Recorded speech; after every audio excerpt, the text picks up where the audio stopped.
This is Face to Face with the co-founders of the National Association of Expert Advisors, Jay Kinder and Michael Reese.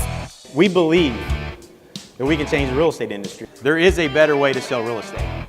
Your success is ultimately a sum of the decisions that you make. And they're really developing a process, a set of guidelines, a set of procedures. They're also best-selling authors. Here today to discuss the issue is Jay Kinder and Michael Reese.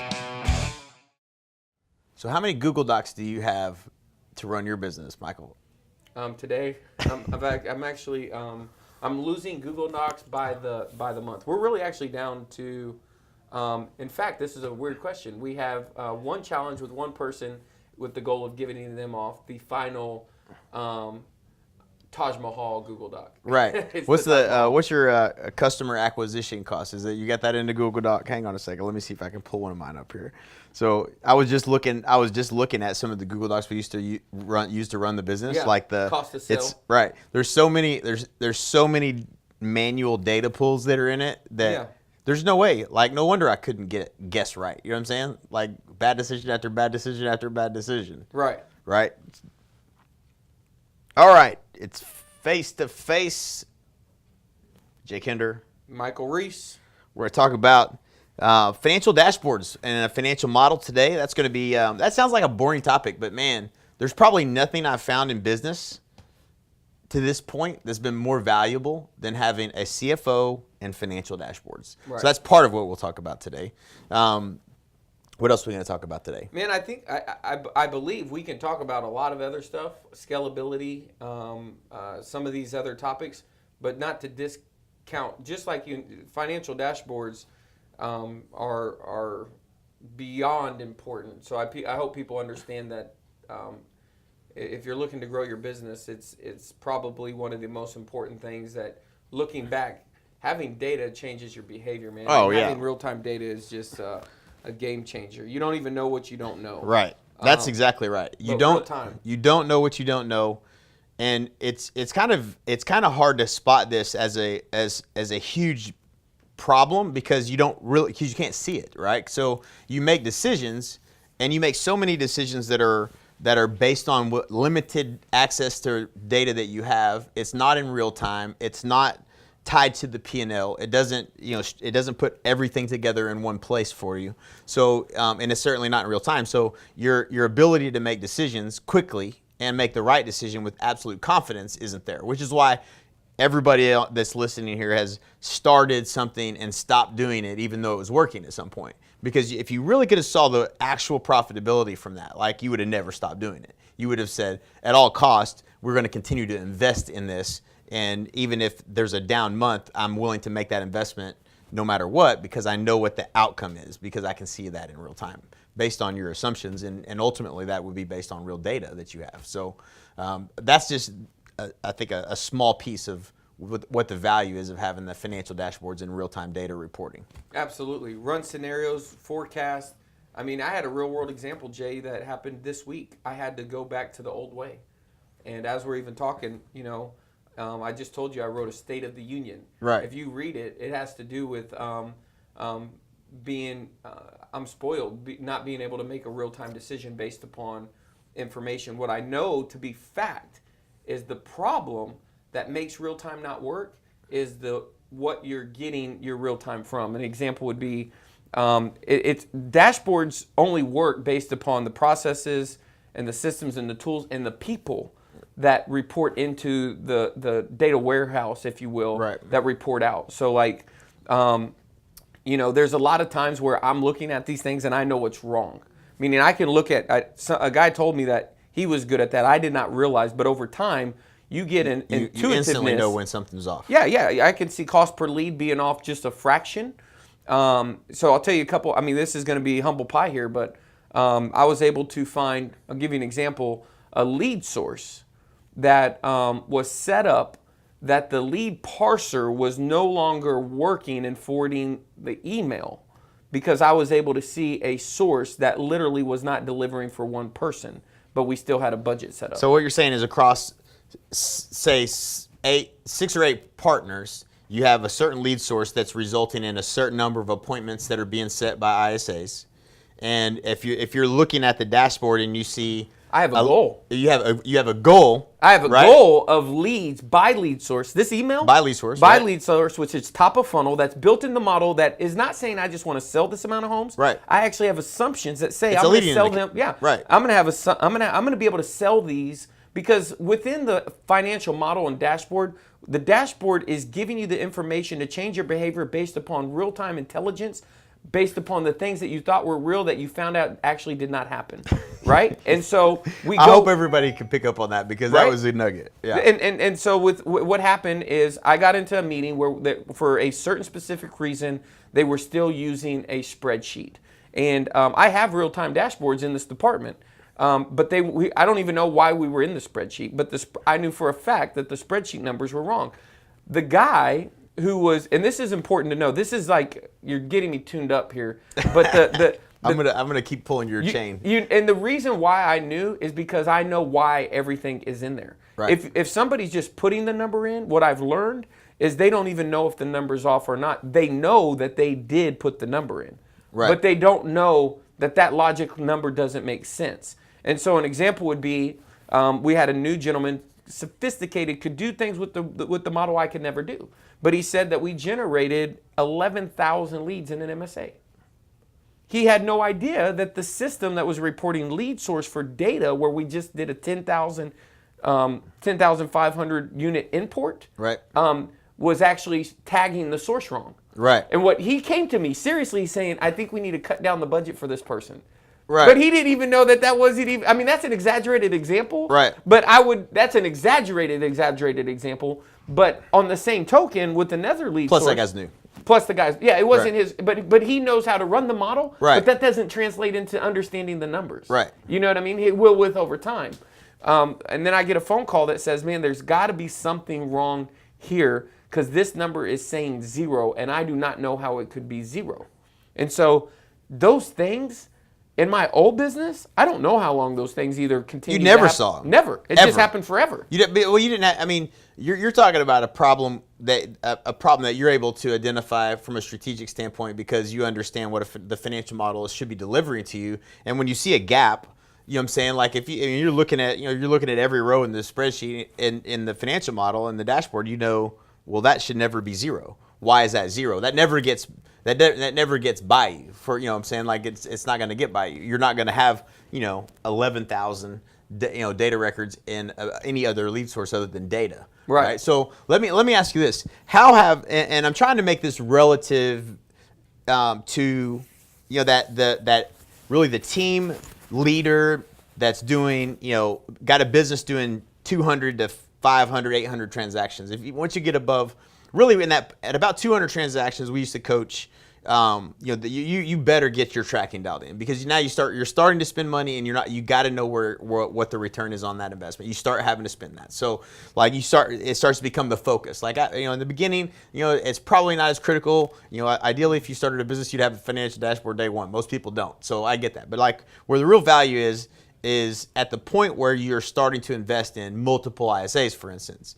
What did you see that you never saw before in your business and why? And explain maybe where that came from. Yeah. So this is funny, but to answer the specific question, what I saw assumptions on a cash investment and what that ROI was going to be on that labor dollar, and the assumption in the overall strategy in general. So I didn't go hire ISAs without an overall expectation that I thought I would get for making that investment, and there was a fundamental strategy that was taking place. Let's keep going. Let's go deeper with that. So then with those ISAs, you made an assumption that they would be able to get in contact and set an appointment or a nurture with a certain number of people. Yep. Which meant you needed to know how many people they got in contact. You had to have an assumption around contacted, an assumption around dials, an assumption around what are all those metrics that you had to... Yeah, so I had to model out the entire business strategy, which said I had assumption on what the cost of, first of all, there was a capacity in which they could call. Right. So an ISA can make how many calls, right? And then what were they going to call?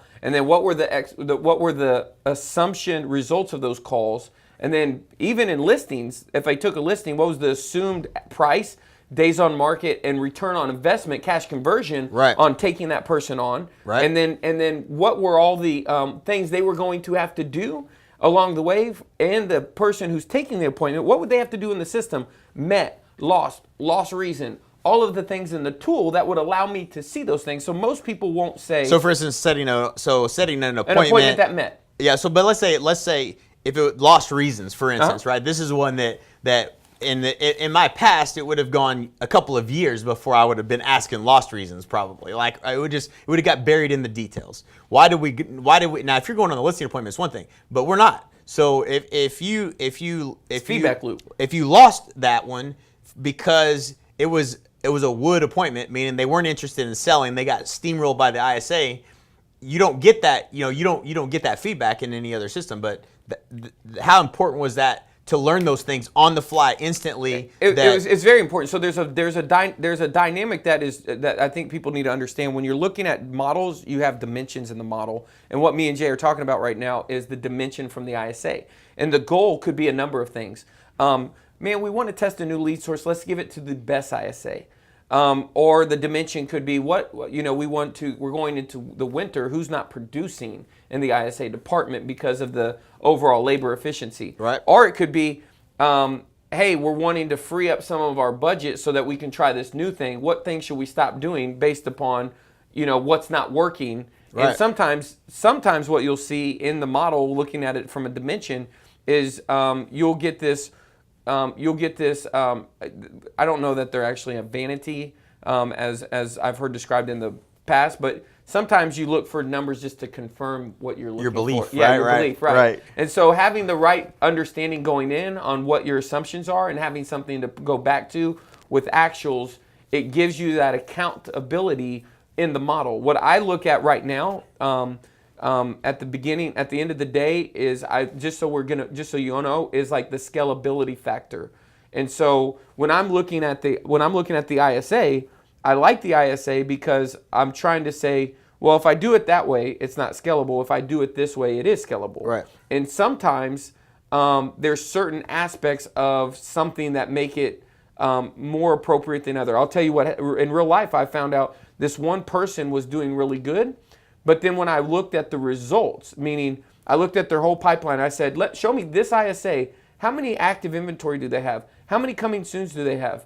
And you think that they're not doing a good job, right? But they have all this pipeline. But maybe you're not tracking coming soon. Maybe coming soon is just a sign in the yard that the listing coordinator puts nowhere. Right. Or nobody knows the coming soons. Or maybe all the agents know, but when you're looking at it, you're just looking at, oh, well, Jason's doing good, the salesperson who took the coming soon, but you're evaluating this other person. What we saw is this pipeline being created, and then we made assumptions within that pipeline, and that gave me, I'll give you an example this morning. It's crazy we're even, all these, it's what I look at every day. Right. But I wanted to know about a specific ISA, two specific ISAs, and I wanted to know about I said, did they have a target on their forehead? I said, I want to know how many nurtures they created, the outcomes of and the reason why. You want to know why? Is because a person who was an A player, I was running his brand new scenario against other people's. Right. Meaning, if he just came on in the last 30 days and has done this, this, and this, show me a scenario of, and if this person's doing good, let me ramp what they're doing, and then show me a comparison against these other people. And the main reason why is because we created an expectation meeting. We know what success would be like. We created a baseline based upon actuals. And you have to be able to go, and they know it. Right. They know it. Right. And so the model, so and they have a model. What's the benefit? What is the benefit of creating a ramp for them based on dials and appointments, all those metrics, all those buckets that they could possibly be in?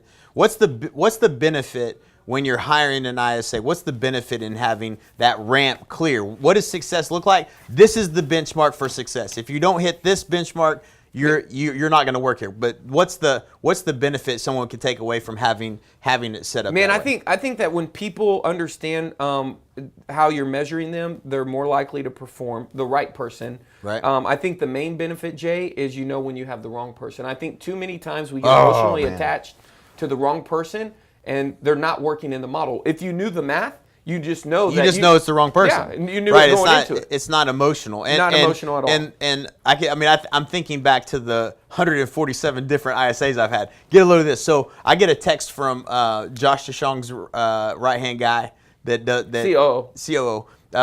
And he was asking about an ISA that you had hired at one point, but he was from London. I can't remember his name. I can't even remember his name, but I didn't recognize the name, and I was like, man, that's crazy. I don't even remember the dude's name. Like normally I would remember an ISA, you know what I'm saying? Yeah. Like, those conversations are usually we had all the time, you know what I'm saying? But like there's literally been so many hires, and I know so many people are on here who've been like, I remember we had a mastermind one time who had like, they'd been through like 5 or 6 bad hires with ISAs, but like the problem is you tend to hang on to them forever, right? Like you know they're not an A player, but they might be a B player, so you continue to like drag it out and drag it out and drag it out. Like you have a process. They have a benchmark. They know what success looks like. If you happen to mishire, which it happens more often, even with good systems in place, and we got badass bulletproof systems in place, every once in a while one slips through that's just wasn't a good fit. Yeah. And it's time for them to go. Yeah. And they don't last very long in the process because you identify it very quickly. They identify it very quickly. They probably don't enjoy what they're doing anyways, which is a good reason to replace them, right? Absolutely. So, and this for a framework. I wonder what I'm just curious now. Yeah. Now you got me thinking. So I wonder what the value is of not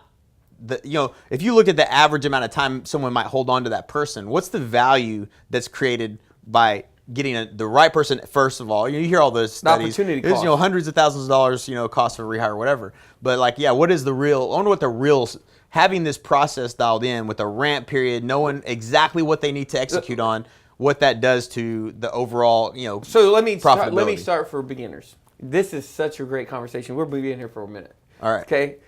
There's 2 things on the model I want to make sure we talk about. I want to talk to you about the guy that's increased his radio budget. I just want to talk about that just conceptually, not say who it is. But the second thing is that I see these ISA departments, and they're like, oh, my ISA is setting 10 appointments. Well, if I look at the dimension by source, they're all inbound. Right. And they're paying out the same as outbound. That's a writer downer for anybody who's paying attention. Go back and listen to, I think it's episode 3 where we broke down the ISA and the difference between inside sales and prospecting and SDR and all of that. Yeah, and they're saying in the model, like, if you can't compare you have let's say someone who ever gets to the ability to have 2, which is very few. I'd say it's less than 1% of agents have 2.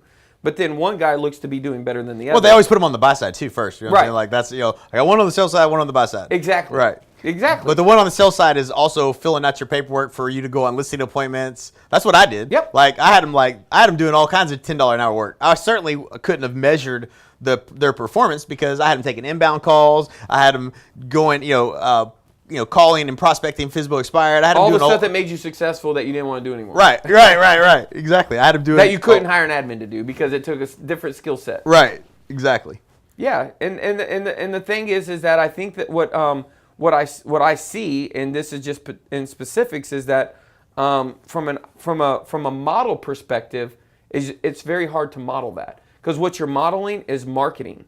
And you're using a high-end labor dollar to convert marketing. Right. And the real question is that what is the capacity? Well, the capacity for someone to take inbound calls is high. Well, it's not predictable too, though. Right. It's not predictable unless you have a direct TV call center that gets. Yeah. You have a. The capacity isn't measurable because Period. it would be measurable if you had a financial model and you could gauge. And you tracked it, and you put business assumptions in place. You knew how long it took for him to fill out a seller counseling interview, and you did the math like we've done before.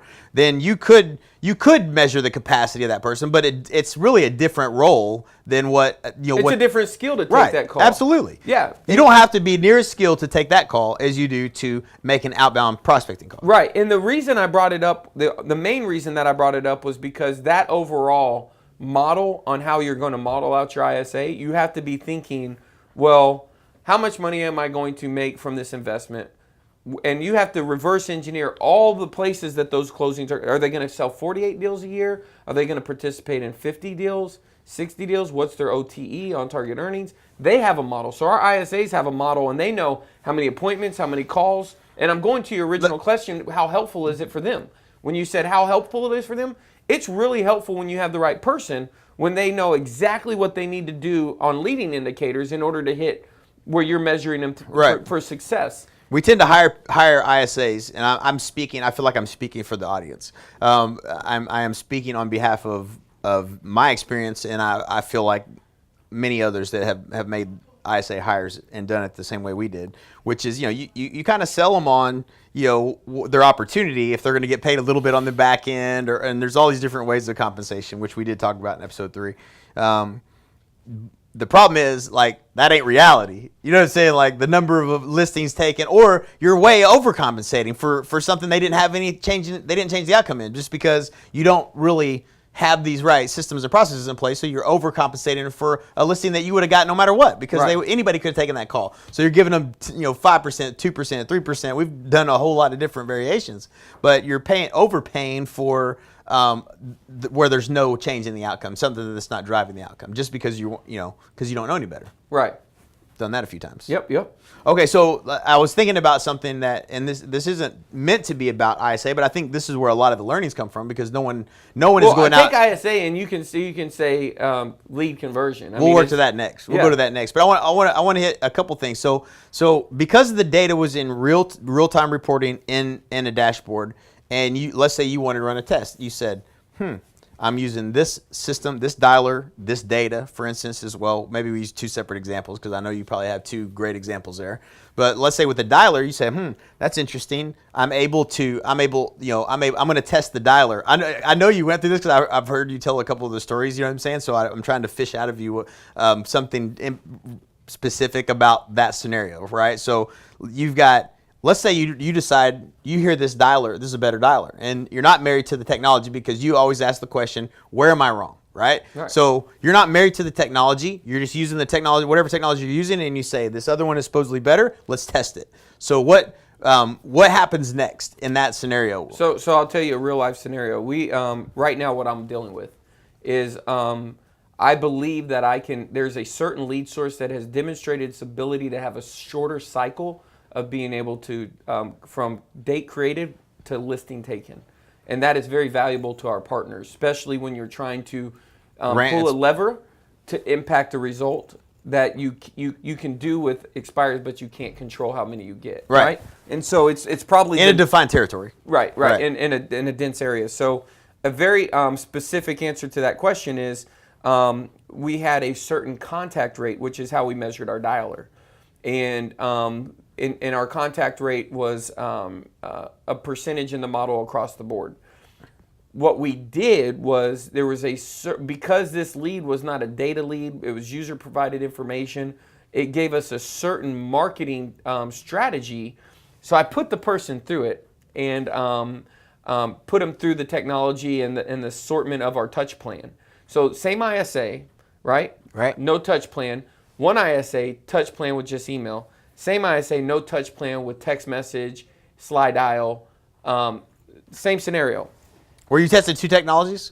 In this scenario, at the beginning, I was trying to just test the contact rate of the touch plan. It didn't matter who delivered it, because I didn't even know how to make it better. I was just trying to say, it all started with, if the ISA could deliver, if a lead could get a text every single time, would the ISA be on the phone with somebody, and what would that text have to say in order to be on the phone with the right somebody? Right. Okay. And so what happened was, I sent you the numbers day before yesterday. Right. And I'll have the updated numbers. I did get them this morning.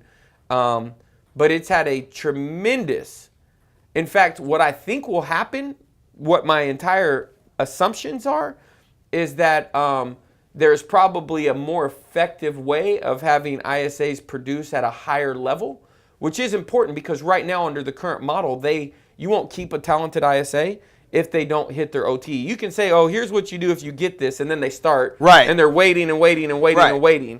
And you won't keep talented people around if they're not making money. Right. And so it's the whole uncontainable philosophy is you want to get higher skilled people, one guy doing as much as 3 people, right? Right. And so with this system in place, I looked at the numbers across the board by ISA, and what I've realized is, for the record, is that I felt like there was maybe a test in how we're scaling out, meaning maybe we cannot scale as many ISAs, maybe lower the scaling of ISAs, and let's test, instead of hiring this next ISA, what we would have hired them, let's put into a very specific lead generation strategy for this particular person and see if we can make this particular person more productive, meaning having quality conversations, being more of a closer with people, if you will. Right. And what basically happened is they're making more contacts per hour.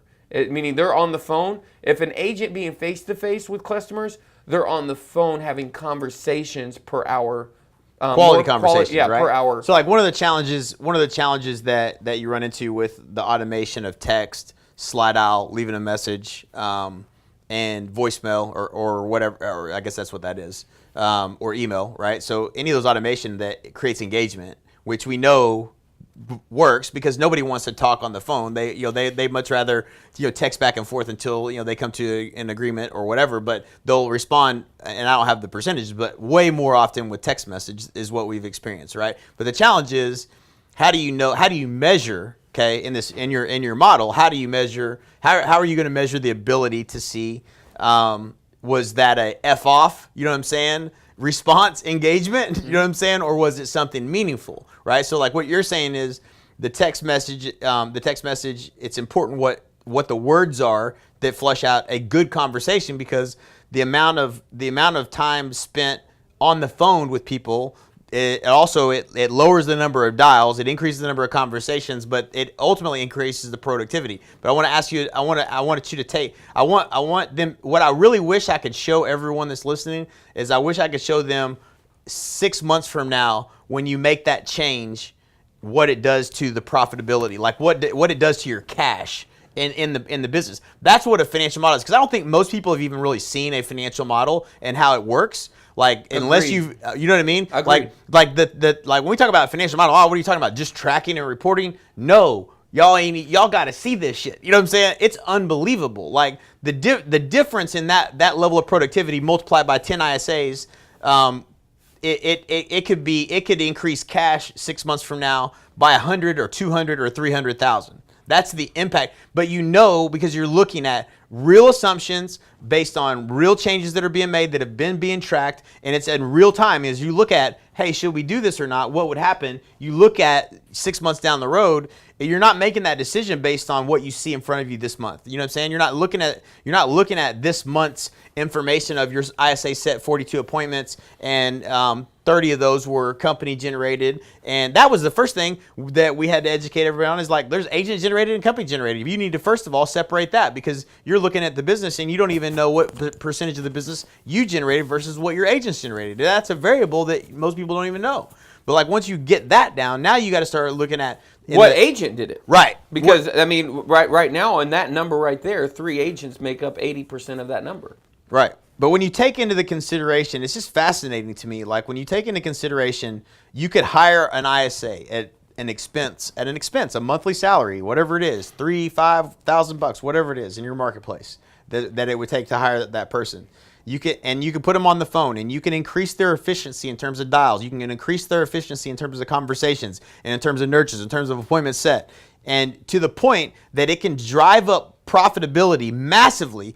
And you can compare that with another lead source, with an ISA, without an ISA, with all these different variables, and determine this is where we should spend our money, right? Yeah. That's let me ask you a question, Jay. Right. I'm going to go back to your original question. I'm on the Jay Kinder Real Estate Experts team. Right. Okay? We're in a team model, 2005. Let's shut our eyes. Oh. Open them. I'm fat again. Okay? Yeah. I work for you, Jay, and I'm talent. Right. Jay, I would agree with that, by the way. a couple conversations normally would happen, but one conversation, not saying, hey, I think I'm going out on my own, but another potential conversation is, so you're Jay, an agent, right? I'm an agent. And I'm saying, Jay, man. Probably my top agent, or one of my top agents. I'm going to say, Jay, man, I'm not hitting my goals. And right now, this conversation is happening all across America. Right. And there is and I'm telling you, at the very core, the current model is, what did you probably tell me when I came on? Right. You didn't show me a individual model for me.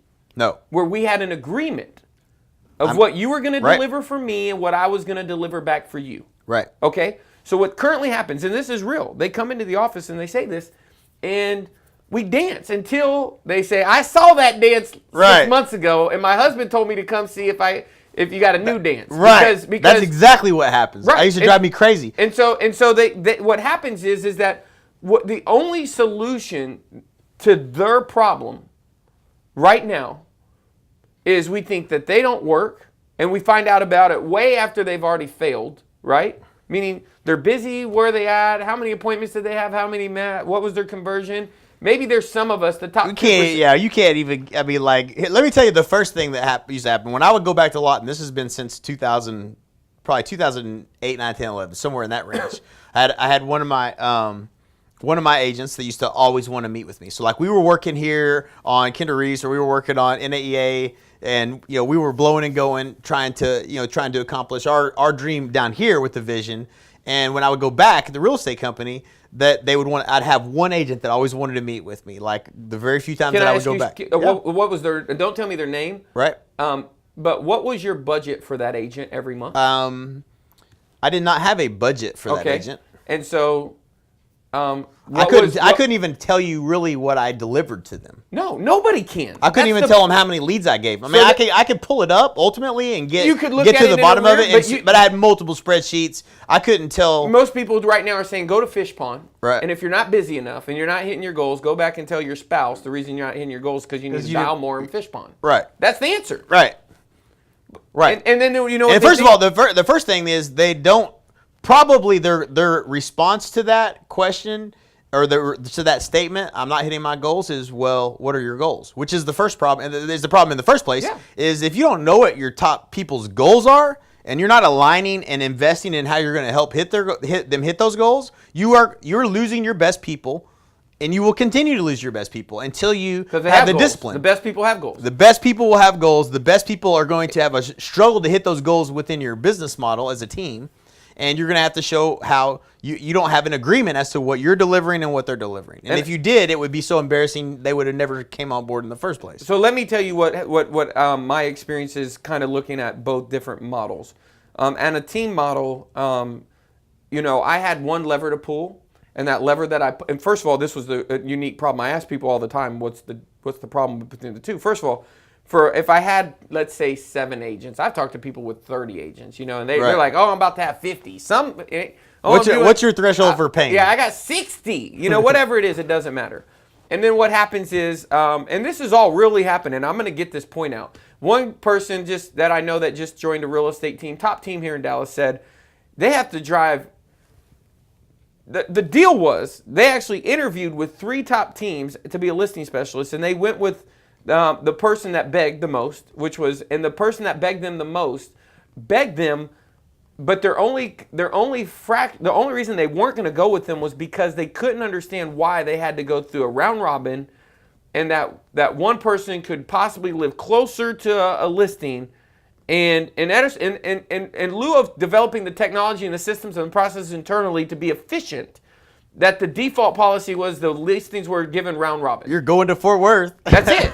That was the listing. And she was just smart enough, and her daddy was a good enough daddy to her, and she was not a dummy, that she was like, well, you know what? Even though there's an upside, I'm not going to say yes to that because I'm not that desperate. Right. Right? I'm not going to wake up every morning and have to drive all across Dallas-Fort Worth when there's a better way. Right. And so that's how some teams are running. If the other alternative is, well, I'll take all the ones close and you just go all the ones on all far away. That's the other team, right? Right. And then the other one is, here's the other one. You don't even get to do listings. Right. All of those things. Can we break that down? I want to make sure everybody heard it. The 3 team models that are out there that we are not advocating that you continue to run your business like is. That we learned. Lessons learned. This person you're talking about, whom you've already told me the story, so I know that she's a badass. I know that she is super talented. And she is a winner. She's an A player. she wants to take listings and work buyers potentially, I'm sure, and she wouldn't have a problem working either one. But this was a listing agent position she was looking for. Just remember the value proposition in the recruiting versus what I would have presented to her in partner. Right. She's not on the sign. Right.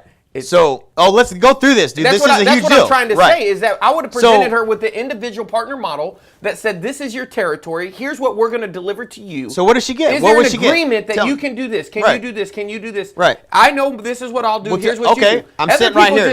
So the three things, right? You're on my team. Right. You're on my team. You're going to join my team. I'm going to put you on a round robin, and you're going to. I was fogging a mirror, by the way. Right.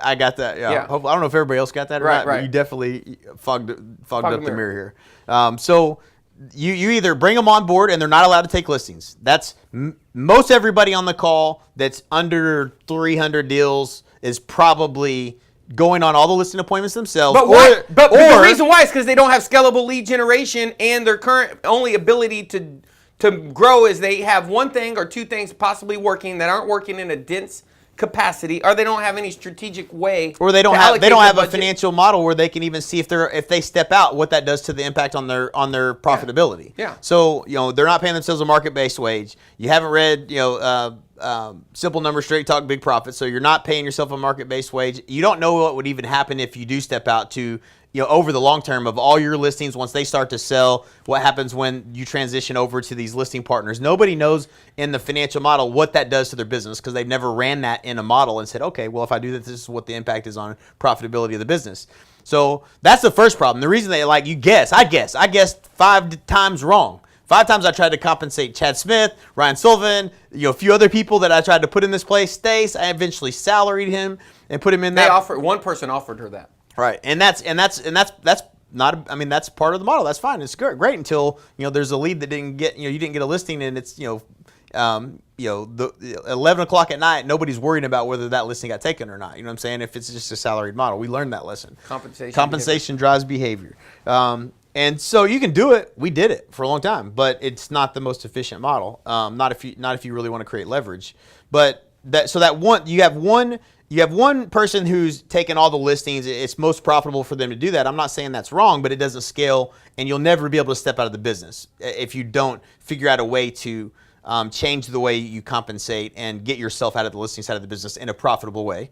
The second one is somebody who says, yeah, you're going to go on all the listings, but they send them all the shit listing appointments in the ghetto and in areas that are way out or whatever, and probably give them a decent split, because they know they're not going to sell very many of those listings anyway, and they cherry pick and take all those. I'm not saying that's a bad thing, but you'll never be able to step out of your business if you do that, if that's the way you want to set it up, and you'll always churn out your listing partner. So don't plan on vacations because you're going to stay home because you can't, because nobody's going to be able to take listings because you're going to keep losing people. And then the third one was the person that which was this scenario, right, where you're going to take listings, but you're going to take them all over the metroplex because there's no clear, distinct territory that you're pouring money and effort into that you can see in a scalable way can drive business predictably to that person in that territory. So you have to make them go on listing appointments all over DFW because your radio covers DFW. And my reason for bringing that up is that it is my beef with that when we recruit people, that we do not have a business plan for them that is in alignment, that is clear, that we can look, am I delivering or are you delivering what each other promised? If you do, then you have an agreement. I'm not saying that because then you can be accountable. You know what? I'm not doing my part, so here's what I'm going to do to make it up. Right? Right. Here, and it doesn't escape further than a week because you have real-time reporting that tells you whether you're delivering or not. Yeah, you could actually go in and say, hey, man, listen, I see right here, 8 of the, this is a real report that I looked. Here's the list. I got a gentleman that I was able to look month over month on all the appointments we sent this person on that listed with somebody else. Right? I know that number. You know why? Why? Because we tied our financial report straight into the MLS. Right. So I know what nurtures listed. I know 15% of the nurtures that I set in June or in January and June actually had listed on the market. I know my capture rate, and I know how many nurtures we have for the month of August, which is 352 nurtures that need to be followed up. And the number I will know at the end of August is out of all the nurtures, I will know nurtures won, lost, contacted, because my main thing that I know every morning is out of the 352 nurtures, what percentage have we contacted? Because our goal is to speak to every single one of them. Right. So there's no question. It's like, I mean, it's literally I like could never have done that. That would have been 1 billion people in worksheets. Yeah, it would have been. You'd Without have a data warehouse? You would have to spend a week or two on it, and you still would have been missing data. Right. You know what I'm saying? And you would have. How long would it have taken to pull up all the listings in the MLS that all your nurtures? It's like saying every appointment. Yeah, right. Just the nurtures like if you have 300 and something 82 nurtures, and you want to see how many of those listed in the MLS, just the human effort that has to go into looking up all of those people's addresses in the MLS is a manual nightmare that you would never go through. But what does it tell you is you'll be able to say, because it's tied, you have the data feed tied to the MLS, now you can say, we know exactly how many listed, we know you can even who they listed, any data that you want, and now you know, oh shit, this is working. We just have to increase our effort in contact or in conversion via marketing or direct mail or whatever the case may be, right? But the question isn't whether or not you generated those opportunities. That's money that we used to flush down the toilet. Right. So if I go in and I read the model, we didn't even follow up with those people. If I read the model and I'm like, man, 31 and 3 of my nurtures are converting, I have an opportunity cost that I need to invest more in the conversion of those nurtures. What are all the ways that I'm currently trying to get them? And what else could I be doing that I'm not doing to capture that lost opportunity? Right. So from a standpoint of cost to acquire a customer, when you think about most people don't even have a CAC. They don't even know what a CAC is. But as you look at the scale of partner nationwide, and you look at all of this data, and it's different in every market.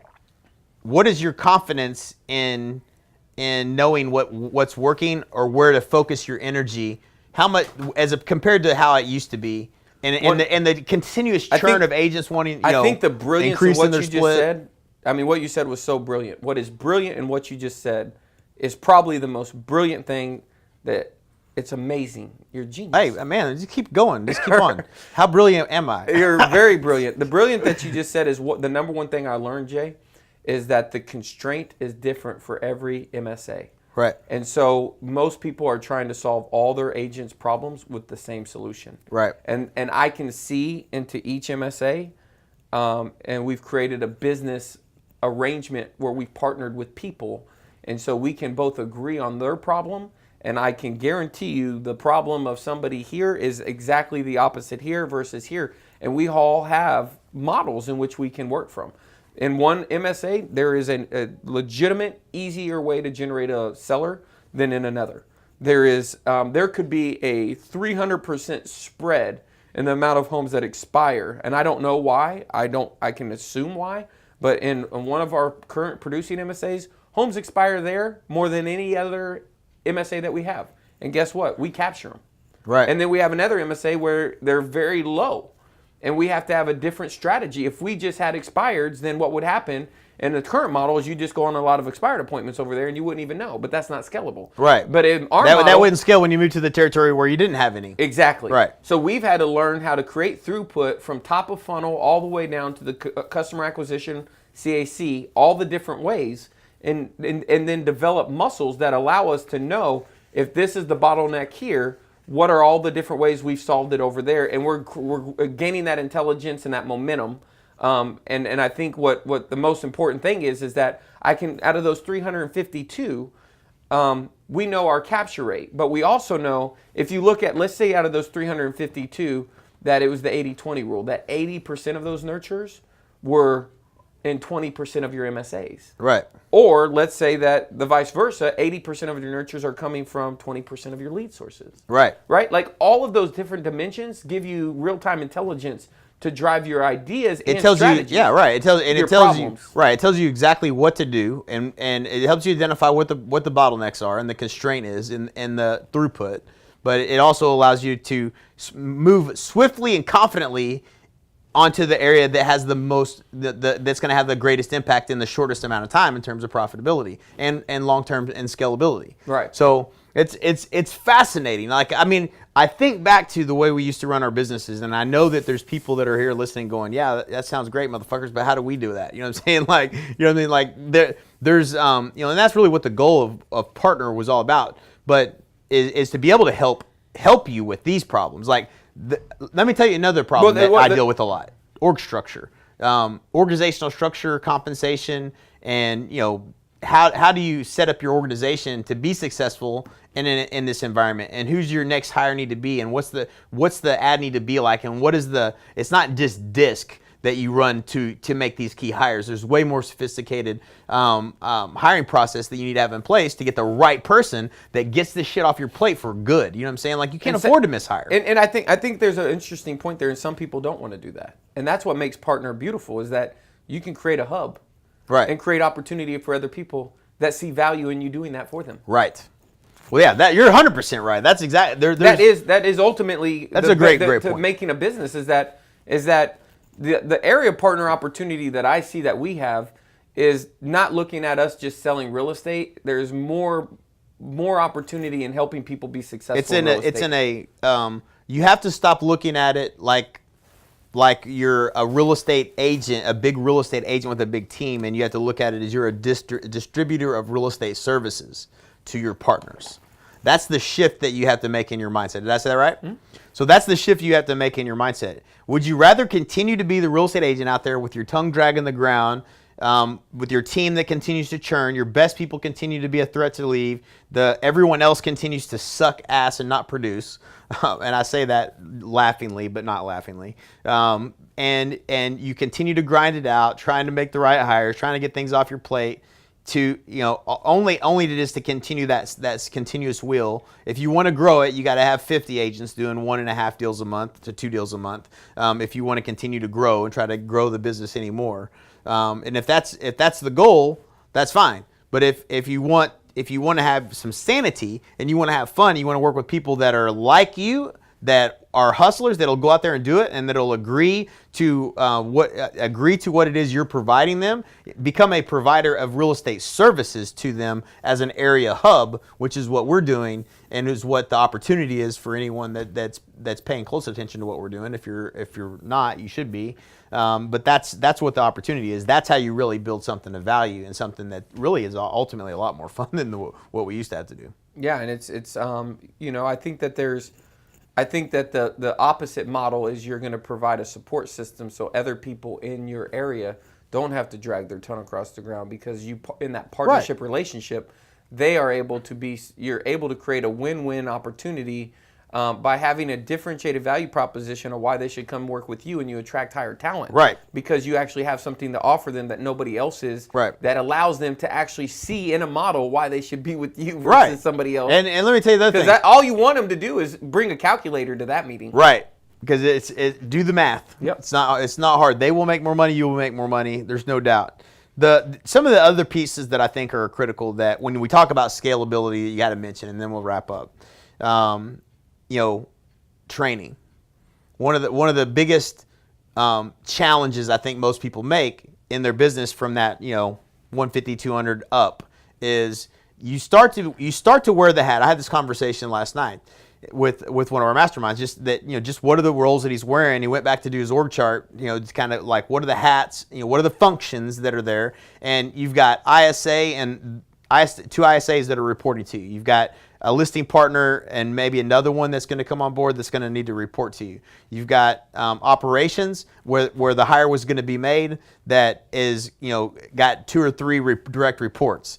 You've got all your buyer agents, and you've got the hat of recruiter in your office. That you wear that hat. Most people that are listening to this are wearing the hat in terms of their org structure, the function of responsibility of recruit and retain top talent for real estate, you know, and productivity of those agents as well. So there's a training element that goes with that. Like, all these functions that you're wearing the hat, and you're feeling the pressure of all of them, and you're not doing all of them really well. You're doing a couple and you're going on listing appointments, most likely. You know what I'm saying? So, like, You're wearing all of those hats, and you're the listing agent, and you're also, really ultimately accountable for the finance side of things and making the good decisions with the money. And you don't have the financial model in place to tell you the business intelligence that you need in order to make good decisions. And like, if you feel the freaking like the wheels, starting to shake, you know what I'm saying? Like the car is starting to wobble a little bit. That's why. Like, you can only go so fast with this model before it's going to fall apart. Like, you're going to make mistakes. You can't move that fast wearing that many hats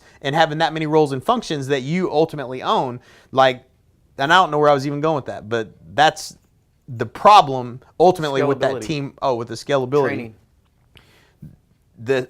That's one of the huge values that we bring to the table, obviously. And we have a scalable seller presentation that doesn't have your face on it, doesn't need to. Doesn't have my face on it, didn't need to. Doesn't have your face on it, doesn't need to. When you bring on somebody as a partner and it's about them and you building their business, that's where you get the A player. That's where you get the top talent. That's where you start to get people that stick and will stay forever with you because they see you as helping them accomplish their goals, not trying to recruit them to your team. It's a much different conversation when people write a $10,000 check in order to become a partner because they have a defined territory. You're going to help them build. They have training through NAEA. They become an NAEA, a partner with NAEA. You're not selling. It's like we used to do.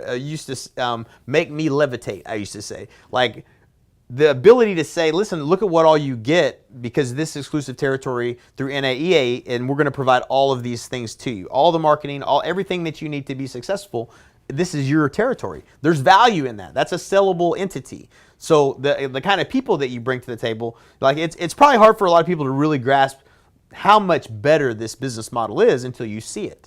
So like I would encourage you to stay involved with this, come to EGS and our events and stay close to this podcast and what we're doing because our goal is to make this more and more clear to you so you can see what the real opportunity, whether you do it with us or not, you need to learn the business principles of what we're teaching here and apply them in your business. And right. Once you know, it's like anything else, like I can never unknow this now. I would never in a million years bust my balls trying to build a business the way I did.